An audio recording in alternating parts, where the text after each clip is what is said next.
the more children that you have, based on what you're saying there, does that mean that you have more chance of Yeah, irritation, autoimmune issues the more you have? yeah, yeah. And the yucky science is that you also have more chances of cancers. Right. Is But there is it kind of like an exponential thing, like, or is it linear or? no, it's literally exponential in the sense of the more conceptions. So it's also, remember that it's conceptions, not even live births. So it's miscarriages, it's terminations, it's stillbirths, it's anytime you've had a conception, it increases your risk. Wow.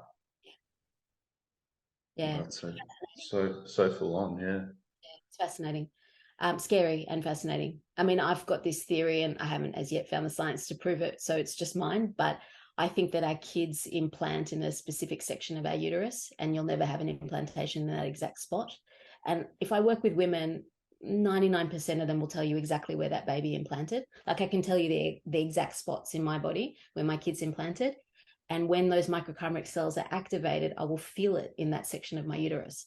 It really Mm. depends on your level of sensitivity to it, but it then tells us that the immunology around it, like if we go back to all the other things that we talked about today and the idea of all the changes in the body and how the body adapts itself to be a mother, that uterine cellular imprinting, that landing spot, is literally then how all these cells are changing, and then the immune system has to change from then on. So if you've had 10 of them, even like 4 or 5 week miscarriages, the uterus is kind of filled with other landing spots. There's not a lot of room.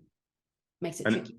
and is that pro-inflammatory? Is this what could be driving the autoimmune stuff and the cancer stuff?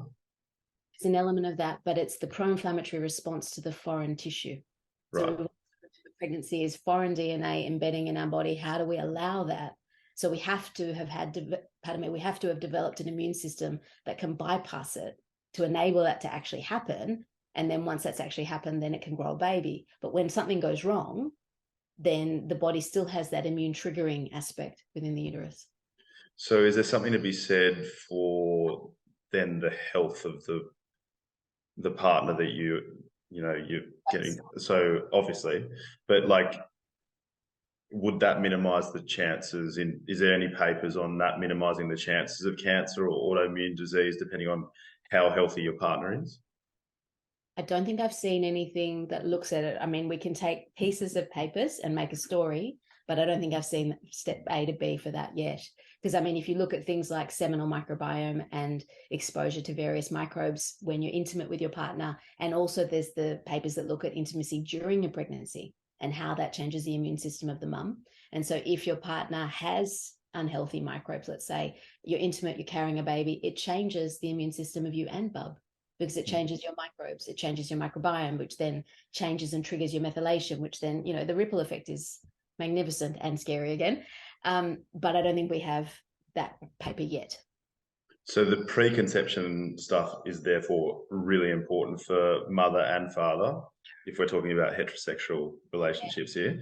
And then the father can't just drop the ball and get really unhealthy because the pregnancy's happened, because if you're still intimate with your partner, that's going to affect your partner and your unborn child. Yeah. But intimacy is not just, actual penetrative sex. Yeah. It's lying in bed next to each other and the microbes off your skin. Intimacy is I was out and I had a few cigarettes and the byproducts of the cigarettes coming off my skin as I sleep next to you. Or we can get really creative, oral microbiome transference. It's everyone sort of looks at it and goes, oh, well, I didn't have sex, I can't give him anything. Well, it's actually not just that, it's everything else that you're doing. So yeah, fun. Wow, that's so fascinating.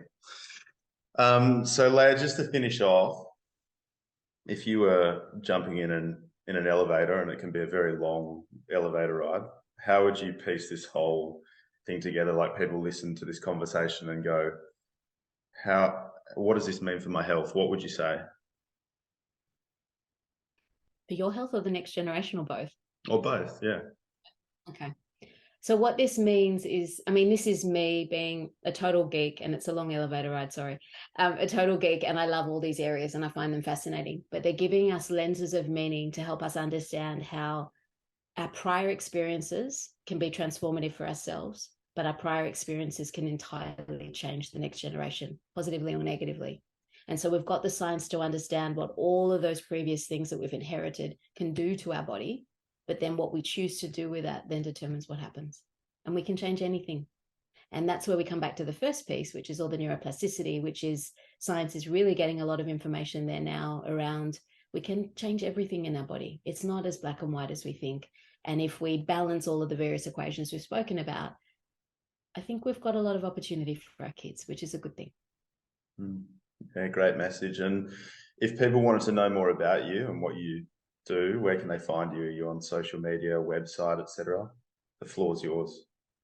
All those things. Social media just under my name, and website is naturalhealthfertility.com. Great. I'll have those links on the show notes so people can find you. Thank you. Thank you so much. Thanks for a great chat, Leah, as usual.